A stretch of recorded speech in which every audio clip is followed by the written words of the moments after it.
Hey, guess who just went for a swim in our beautiful brand new pool? This guy.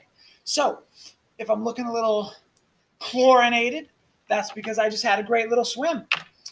But I'm excited to be back because we want to read chapter 8, Easter. Now, hopefully, you know a little bit about Easter in that it is that Christian holiday. It's not terribly important in this chapter, but they do go to church for Easter. So let's go ahead and orient ourselves here a little bit. So what's going to happen? It is Easter, and Jess's family is going to church. Leslie asks if she can come with them. She's never been to church before. Jess thinks church is boring, but Leslie thought that church was wonderful. Jess and Maybelle tell Leslie that she has to believe in God, otherwise, when she dies, she will go to hell. And Leslie doesn't quite believe that. She says, no, that's not true. How could a God punish people like that?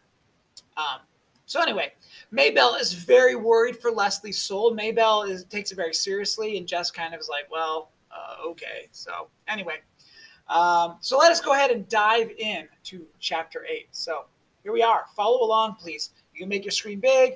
You can open up the PDF. So here we go. Even though it was nearly Easter, there were still very few nights that it was warm enough to leave Miss Bessie out. And then there was the rain. All March it poured. For the first time in many years, the creek bed held water. Not just a trickle either. Enough so that when they swung across, it was a little scary looking down at the rushing water below. Jess took Prince Terrian across inside his jacket, but the puppy was growing so fast he might pop the zipper any time and fall into the water and drown. Ellie and Brenda were already fighting about what they were going to wear to church. Since Mama got mad at the preacher 3 years back, Easter was the only time in the year that the Aarons went to church, and it was a big deal. His mother always cried poor, but she put a lot of thought and as much money as she could scrape together into making sure she wouldn't be embarrassed by how her family looked. But the day before she planned to take them all over to Millsburg Plaza for new clothes, his dad came home from Washington early. He'd been laid off. No new clothes this year. A wail went up from Ellie and Brenda like two sirens going to a fire. Oh, you can't make me go to church, Brenda said. I ain't got nothing to wear and you know it. Just because you're too fat, Maybelle murmured. Did you hear what she said, Mama? I'm going to kill that kid. Brenda, will you shut your mouth? His mother said sharply, then more wearily. We got a lot more than Easter clothes to worry about. His dad got up noisily, poured himself a cup of black coffee from the pot on the back of the stove. Why can't we charge some things? Ellie said in her wheedling voice. Brenda burst in. Do you know what some people do? They charge something and wear it, and then they take it back and say it didn't fit or something. The stores don't give them no trouble. Her father turned in a kind of roar. I heard enough of such foolish. I never heard such a fool thing in my life. Didn't you hear your mother tell you to shut your mouth, girl? Brenda stopped talking, but she popped her gum as loudly as she could, just so she could prove that she wasn't going to be put down. Jess was glad to escape to the shed and the complacent company of Miss Bessie. There was a knock. Jess? Leslie, come on in. She looked first and then sat on the floor near his stool. What's new? Lord, don't ask. He tugged the teats rhythmically and listened to the plink, plink, plink in the bottom of the pail. That bad, huh? My dad's got laid off. And Brenda and Ellie are fit to fry because they can't have new clothes for Easter. Gee, I'm sorry. About your dad, I mean. Jess grinned. Yeah, I ain't too worried about those girls. If I know them, they'll trick new clothes out of somebody. It would make you throw up to see how those girls make a spectacle of themselves in church. I never knew you went to church. Just Easter. He concentrated on the warm utters. I guess you think that's dumb or something. She didn't answer for a minute. I was thinking I'd like to go. He stopped milking. I don't understand you sometimes, Leslie. Well, I never been to church before. It'd be a new experience for me. He went back to work. You'd hate it. Why? It's boring. Well, I'd just like to see for myself. Do you think your parents would let me go with you? You can't wear pants. I got some dresses, just errands. Would wonders never cease? Here, he said, open your mouth. Why? Just open your mouth. For once she obeyed. He sent a stream of warm milk straight into it. Just errands! The name was garbled, and the milk dribbled down her chin as she spoke. Don't open your mouth now. You're wasting good milk. Leslie started to giggle, choking and coughing. Now, if I could just learn to pitch a baseball that straight. Let me try again. Leslie controlled her giggle, closed her eyes, and solemnly opened her mouth. But Jess was giggling, so that he couldn't keep his hand steady. You dunce! You got me right in the ear! Leslie hunched her shoulder and rubbed her ear with the sleeve of her sweatshirt. She collapsed into giggles again. I'd be obliged if you finish milking and come back on to the house.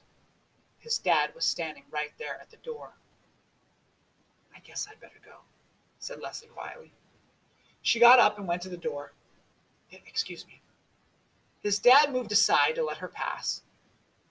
Jess waited for him to say something more, but he just stood there a few minutes and then turned and went out. Ellie said she would go to church if Mama would let her wear the see-through blouse, and Brenda would go if she at least got a new skirt.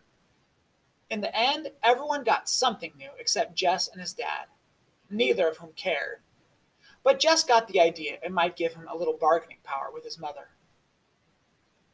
Since I ain't getting anything new, could Leslie go to church with us? That girl? He could see his mother rooting around in her head for a good reason to say no. She don't dress right. Mama! His voice sounded as prissy as Ellie's. Leslie's got dresses. She got hundreds of them.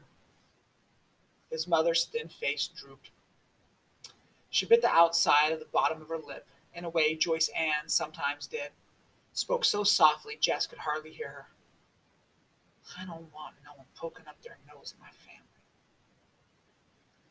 Jess wanted to put his arm around her, the way he put it around Maybelle when she was in need of comfort.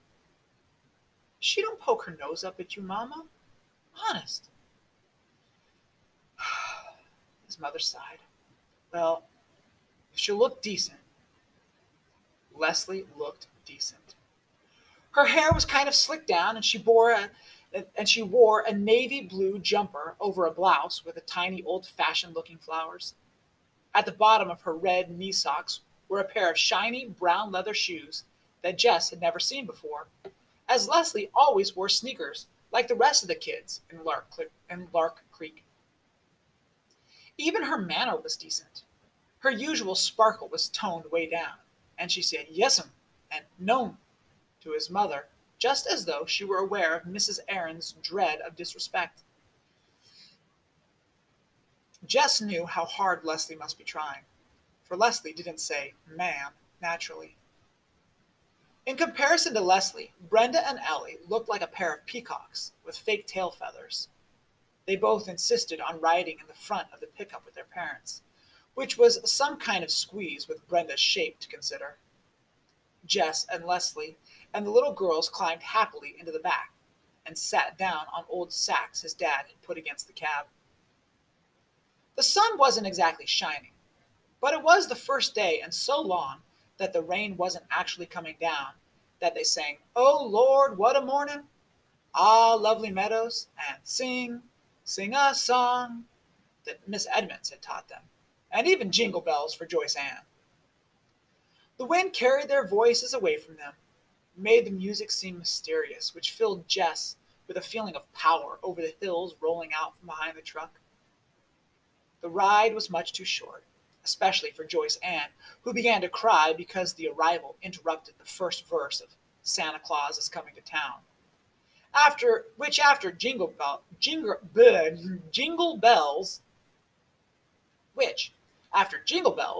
was her favorite song. Jess tickled her to get her giggling again, so that when the four of them clambered down over the tailgate, they were flushed-faced and happy once more.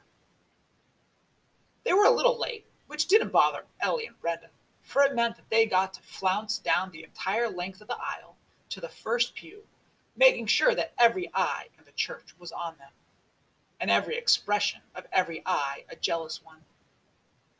Lord, they were disgusting, and his mother had been scared Leslie might embarrass her.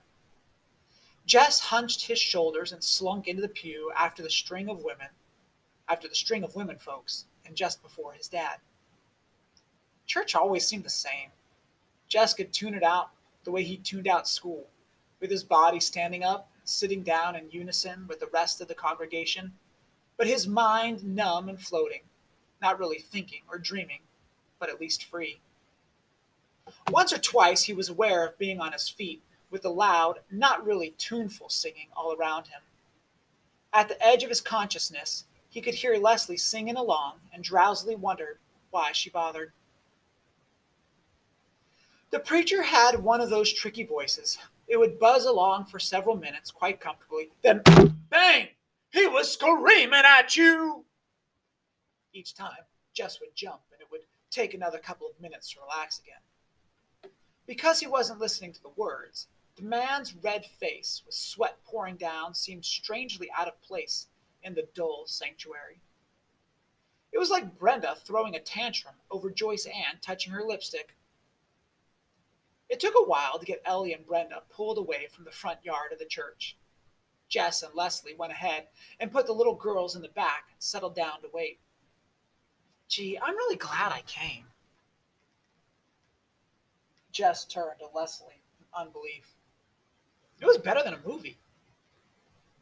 You're kidding. No, I'm not. And she wasn't. He could tell by her face. The whole Jesus thing is really interesting, isn't it? What do you mean? All those people waiting to kill him when he hadn't done anything to hurt them? She hesitated. It's really kind of a beautiful story, like Abraham Lincoln, or Socrates, or Aslan. It ain't beautiful, Maybelle broke in. It's scary. Nailing holes right through somebody's hand? Maybelle's right. Jess reached down into the deepest pit of his mind. It's because we're all vile sinners God made Jesus die. Do you think that's true? He was shocked. It's in the Bible, Leslie. She looked at him as if she was going to argue, then seemed to change her mind. It's crazy, isn't it? She shook her head. You have to believe it, but you hate it. I don't have to believe it, and I think it's beautiful. She shook her head again. It's crazy. Maybelle had her eyes all squinted, as though Leslie was some strange creature in a zoo. You gotta believe the Bible, Leslie. Why?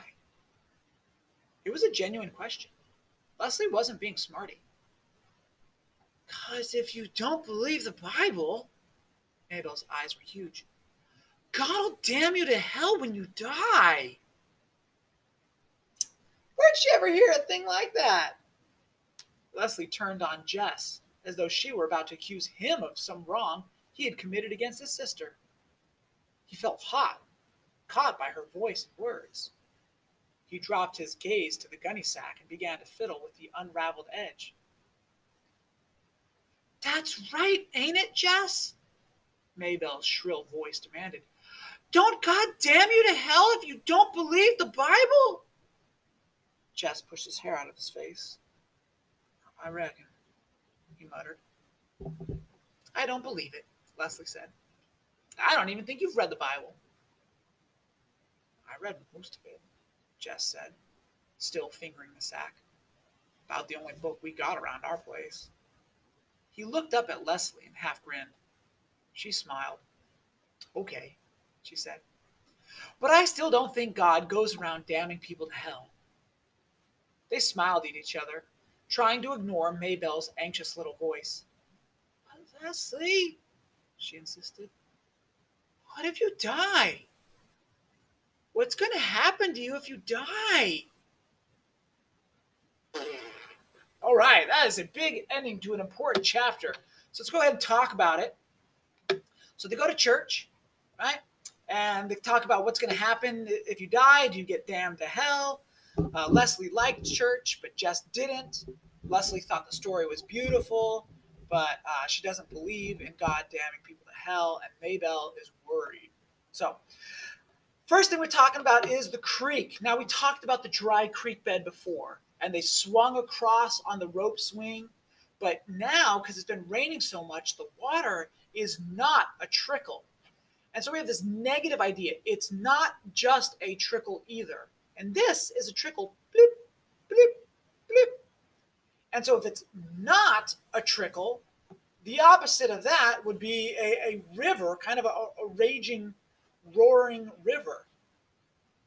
So we have to, number one, know what the word trickle means. Trip, trip, trip. That's a trickle. And recognize it's not a trickle. We're getting the opposite of a trickle, which would be a lot of water. So that's an important detail for later on, that their creek is really full. All right, unfortunately, Jess's father has been laid off. That means he's been fired. Okay, here's a picture showing that the employee's been kicked out by the boss. Get out of here. You're fired. Which is sad and unfortunate for Jess's father, especially since it's Easter and they all need new Easter clothes for church, and now there's no money to buy them. All right. The sister says, can't we just charge things?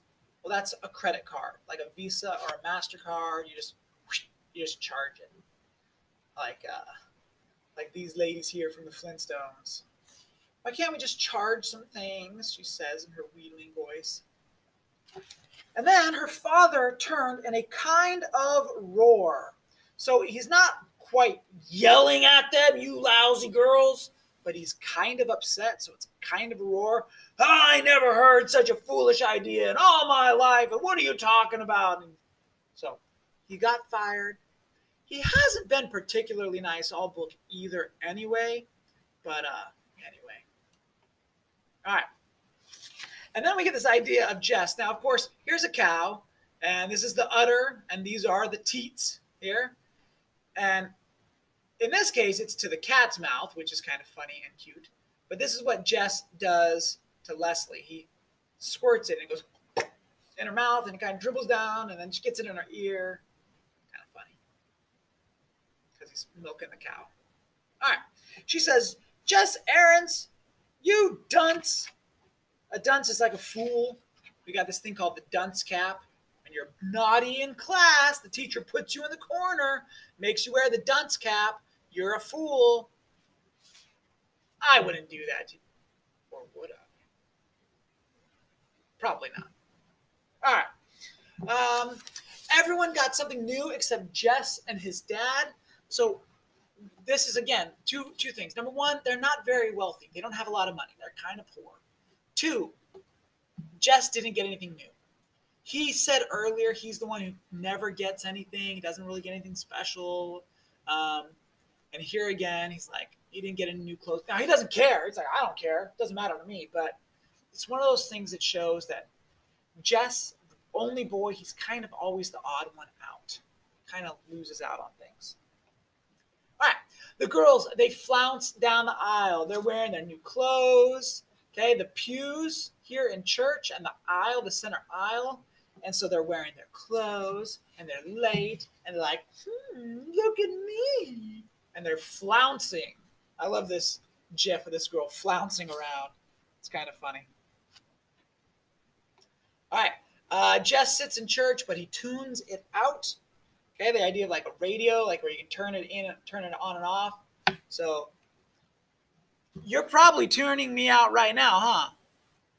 Like I could say, hello, how are you? And you'd be like, uh, uh, uh. Yeah, I know. You tune teachers out. I get it. All right.